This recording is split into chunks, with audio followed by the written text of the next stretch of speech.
Hello, Jen here with the Shibashi form, Tai Chi-Shibashi, 18 movements. We are at this moment in time going to see what number 11 does. Okay, remember, number 10, this. Number 11, can you remember one of the Tai Chi exercises? Oh, that is a long time ago. Go onto my channel and find them back. I will see if I can find the link and I will put it in the description box. But what it is we are going from the Tai Chi stance, and you know by now what that is. The outside edges of your feet are parallel, your feet are shoulder width apart, and your knees are turning forward, not falling in, forwards over your toes in a bit of a relaxed stand. Your bum is not sticking out, but it is with an invisible stool linking to a point in between your heels. Makes you stand really stable, and if you practice it enough, you can stand like this for a long time. That is the Tai Chi stance. Okay, what is now going to happen from a movement number 10, we are going to step out, and we are going to step out an angle of 45 degrees. That angle for you, and just follow me, is going to be with your right foot. Left for me, right for you. Yeah? So your weight is going to be on your left leg. You're going to turn your body 45 degrees and you're going to place your foot right there. Yeah? So there isn't much movement. Turn 45 degrees, and I would almost say put your heel just where your toes have been. Yeah, now if you look at my knees, my right foot, your right foot, my left foot, the knee is still pointing over the toes outwards. My left one, your left one, my right one is still, although my foot is 45 degrees from the middle line, my knee is still pointing over the toes outwards. Yeah, so not stand like this. No, your foot is 45 degrees on that right line. Again, my coccyx, my hips are in between my feet. That's the most stable position, when you're placing your hips, your coccyx in between your feet. Yeah, ooh, that's quite something. Shall we do that again? If I'm squinting or tilting my head down, frowning, it is just a bit of shelter from the sunshine. Okay, Tai Chi stance. Yeah, outside edges parallel. An invisible stool. Your coccyx is making a point in between your heels. Now, the weight goes on your right leg. Pivot on your toe 45 degrees and you place your heel where your toes were, forwards. Now mind your knees. I can see them in the camera. I'm cheating a little bit. But this knee is pointing over my toes forward, and this knee is also pointing over my toes forward. My coccyx is in between my feet. The most stable position, and you can see it. My legs are not straight. Oh, flies. Yeah, they're a little bit. Bend your knees. Make it really stable. And you can notice it as well if you're moving back and forwards now. Yeah, you're really stable. This feels really stable. Try it out and see what you think. Just leave your comments. Leave your messages down below in the comments and I'll get back to you. Yeah, but there it is. Okay, now we're going to make a movement, and that movement, I would almost say, if you have the chance, could you fasten a couple of pencils, crayons, paintbrushes. So like a couple of guns, pew, pointing outwards onto your hips. Because what we are going to do, so we are going to draw a circle with them. We're going to draw a circle with the hips. We are going to go back on your back foot. Yeah, we're going down. Look the angle of my knee there. Yeah, we're going to go down. We're going to move the weight onto the front foot. And now I'm just holding myself stable with my back leg. All the weight is in my front foot. We're going to go up there. Look at the angle of my knee, my leg. Yeah, until we're back into the back foot and down. Yeah, to the front and up. And if you can see, just follow my fingers. They are making a circle from the front to the back, down and under, and up and over, down and under, and up and over. Now, the next little thing, if you can remember, when you're doing this on your own or later on when we're doing the full 8, what is happening? Think about your coccyx.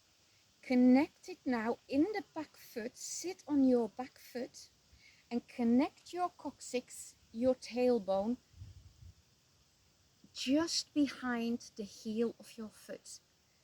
Yeah. What I'm now going to do, down and under, is I'm going to drive my hips down and under to make the distance as short as possible from my tailbone onto the heel of my front foot. Down and under, and I'm now connecting to my front foot, where I then can come up, yeah, plugging myself, my tailbone out of the soil there from my front foot and connecting it to the back foot. There you go, and sit down, connect it.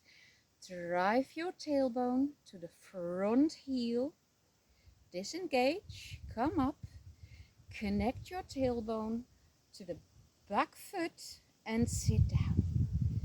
Now that is a movement, yeah, that you really, and I might be exaggerating right now, but this is a little bit the feeling, the movement that you are going to get in your lower body.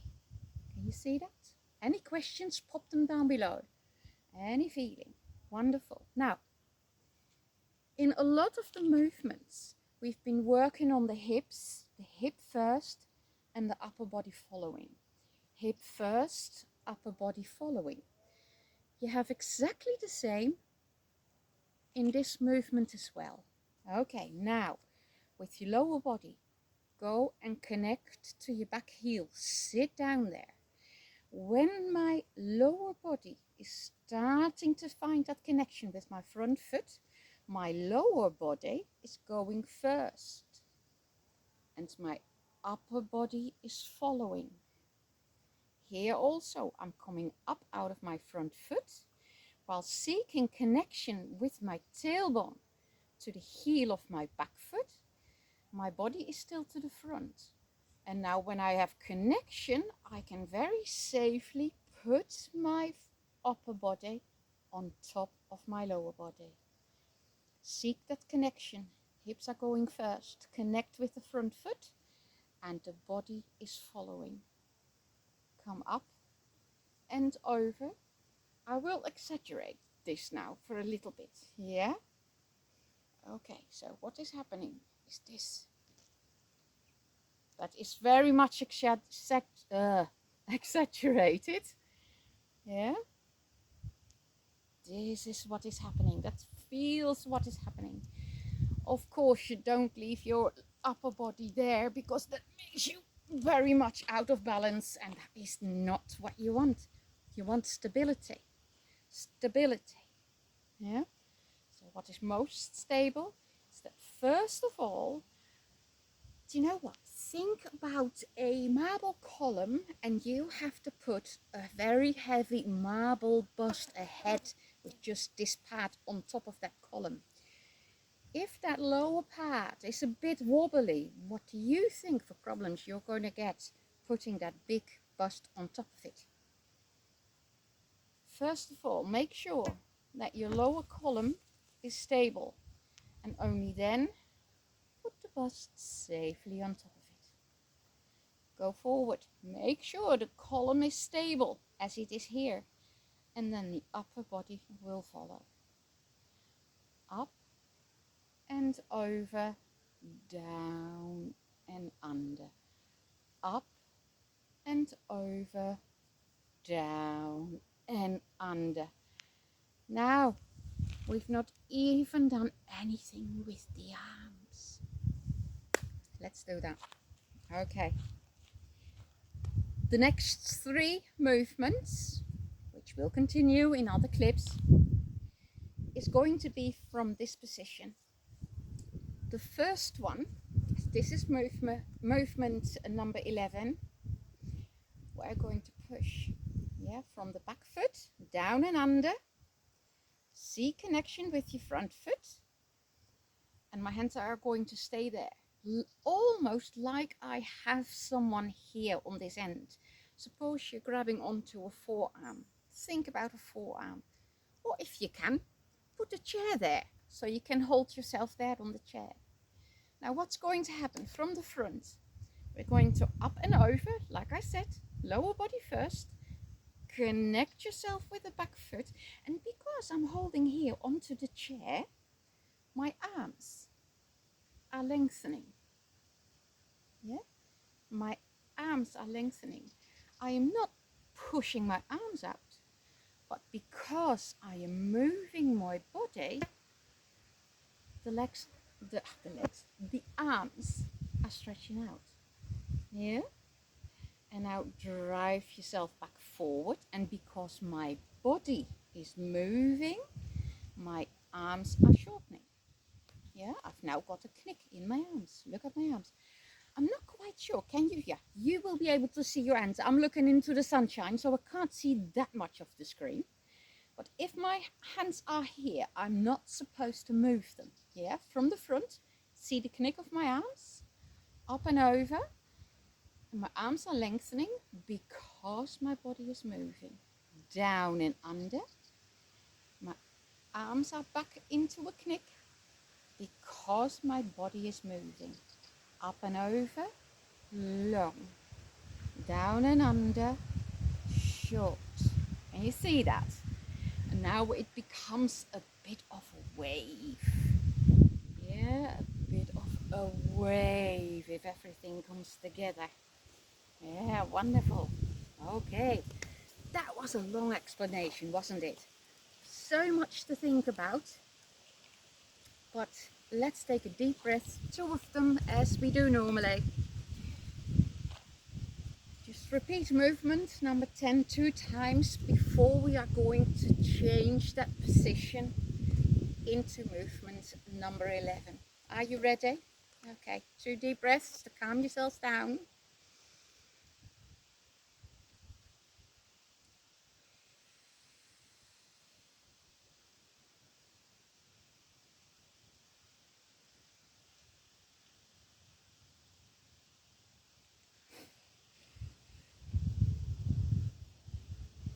Okay, number 10, remember your right arm from underneath your left. Move your hips and your body. Left arm from behind the right. Move your hips and your body. Okay. Now, the weight is on your left leg. Pivot. Put the heel where your toes were. Step out and push. Up and over.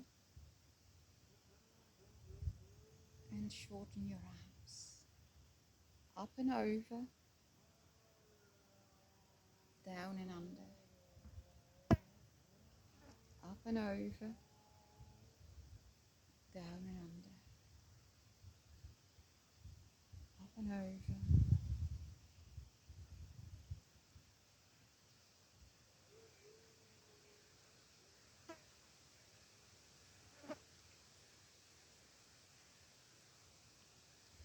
Seven. And number 8. And breathe.